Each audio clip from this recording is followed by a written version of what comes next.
Very good morning, cadets. Hope you are all doing well. We completed chapter number 5, that is rulers and buildings. In this chapter, we discussed about various styles of architecture or monumental designing, and we also studied about how the various regions they interchanged or they copied the style of constructions. For example, Adil Shahis of Bijapur or Vijayanagara dynasty of Hampi and many more dynasties, they copied or they followed the style of architecture. That is what we come across. I explained you entire detail about this particular chapter. We also studied about the marvelous buildings constructed during the time of Shah Jahan, and Shah Jahan was considered as one of the greatest builder of Mughal kingdom, because it is during his period the maximum archaeological or the monumental development took place in the Mughal dynasty. The finest example for the Mughal architecture is Red Fort, or even we can give the world famous Taj Mahal as an example. We also studied about the various aspects of these corrections, where Shah Jahan developed the city of Agra and Delhi, and Shah Jahan was very particular in town planning, which I explained to you. In the town planning near the river Yamuna, the two banks were specifically designed for, means in the one side of the bank he didn't allow any nobles less than the royal power were allowed to settle down, whereas the common man or common people were allowed to settle down away from the river access area. He also adopted the architectural style where the town planning was given importance. We also seen that the water channels were very systematically planned and the gardens were planned. That is what we are speaking about, Char Bagh. Char Bagh is a garden. Okay, so we also seen the beautiful design of Taj Mahal, which was constructed during the time of Shah Jahan, and this is a map of the town map of during the time of Shah Jahan. You can see the river Yamuna and the two banks of river Yamuna. The settlements were done according to the banks of river Yamuna. We are also seeing the map of Shah Jahanabad, the city which was constructed by Shah Jahan. So the interconstruction, the region and empire, which I explained to you, and this is an example of interior temple of Govinda Deva in Vrindavan. This interior of temple is followed by the palace structure of Fatehpur Sikri of Akbar.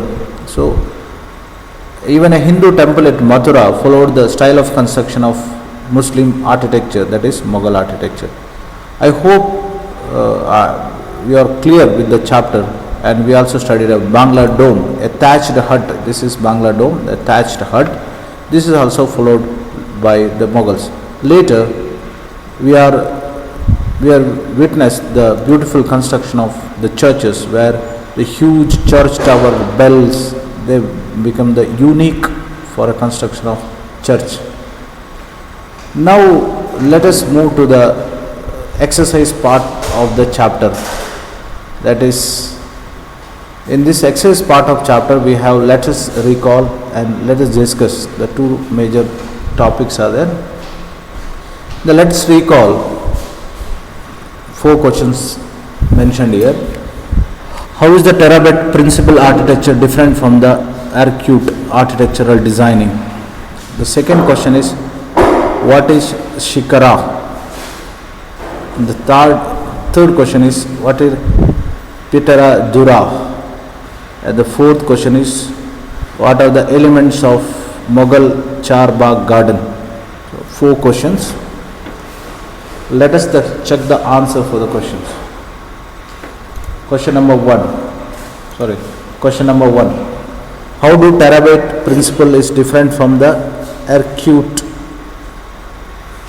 style of building? This is a kind of building structure, a style of building structure. I read the answer. In a terabyte style of architecture, roofs, doors, windows were made by placing horizontal beam across two vertical columns, while in acute style of architecture, the weight of superstructure above the door and window was carried by arches.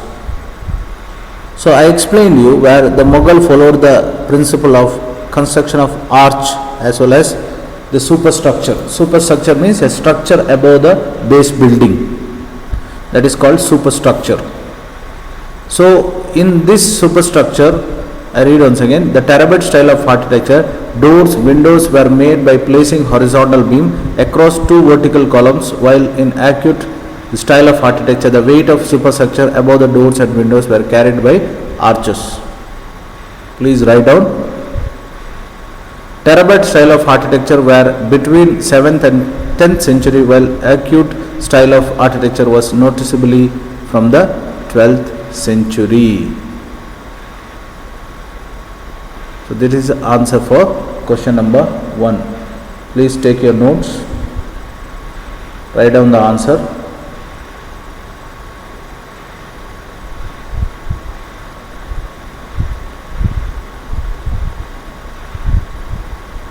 Okay.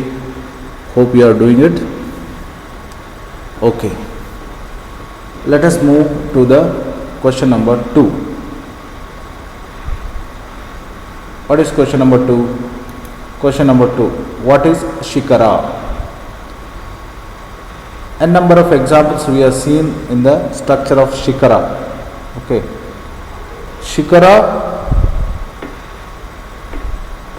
Okay. What is a shikara? Shikara is a highest roof of Hindu temples. So what is shikara? Shikara is the top part or the roof part of temples. I'll show you an example where you see here, this is shikara. Okay. One more example I'll show you. This is also an example for a shikara. So shikara is nothing but the top tower of Hindu temple. So shikara is a unique style of construction which are generally seen in Hindu architecture or monuments. You can see this is a shikara of Tanjavur. This is shikara of Kendriya Mahadeva temple. This is shikara. In Kannada or in local language it's called Gopuram. Okay, that is called shikara or the tower style of construction. So what is shikara? Shikara is the highest roof of Hindu temples. Hope you are completed. Actually, cadets, here you can elaborate the answer as well as you can definitely mention examples for shikara like Tanjavur temple, Kendriya Mahadeva temple or any temple which you visited. Okay. Pitara Dura.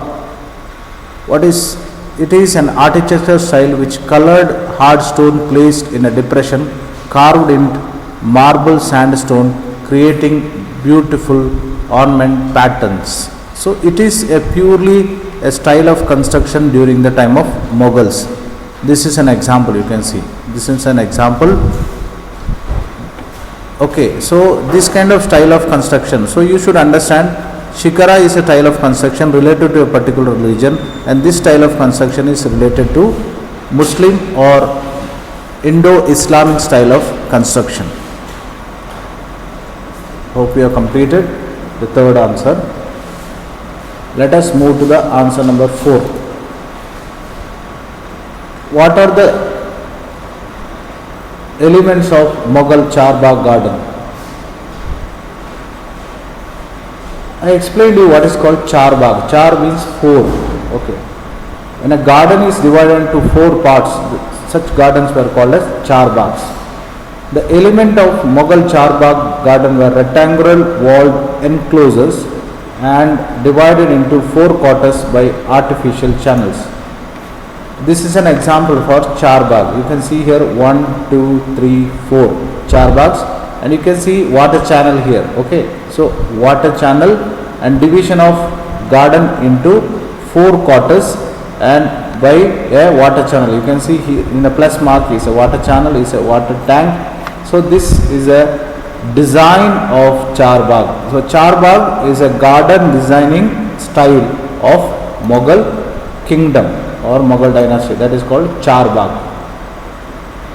Okay, we can give an example of Charbagh garden, which is seen in the architecture of Humayun's tomb, or you can also give the example of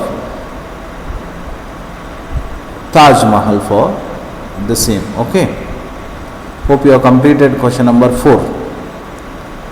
Question number 5, 6, 7 and 8. I read the question 5, 6, 7 and 8. How did a temple communicate importance of a king? 6. An inscription in Shahjahan Diwan-e-Khas in Delhi stated that if there is a paradise on the earth, it is here, it is here, it is here. How this image is created? 7. How did Mughal court suggest that everyone, the rich and poor and powerful and weak, receive the justice of equality from the emperor? So this is question number 5, 6 and 7. 8th question. What role did Yamuna play in the layout of new Mughal city of Shahjahanabad? So 4 questions left. Once again, I quickly go through the previous 4 questions. Write down all the 4 questions. Okay, these are the 4 questions which are displayed. Okay, I am asking you can elaborate these 4 questions in further detail if you want. This is the question number 1.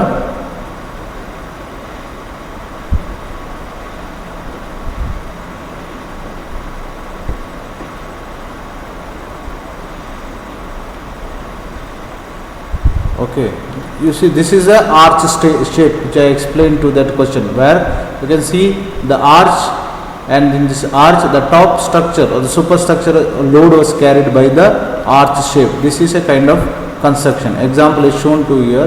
This is also an example for the arch style of construction which was followed by the Mughal kings.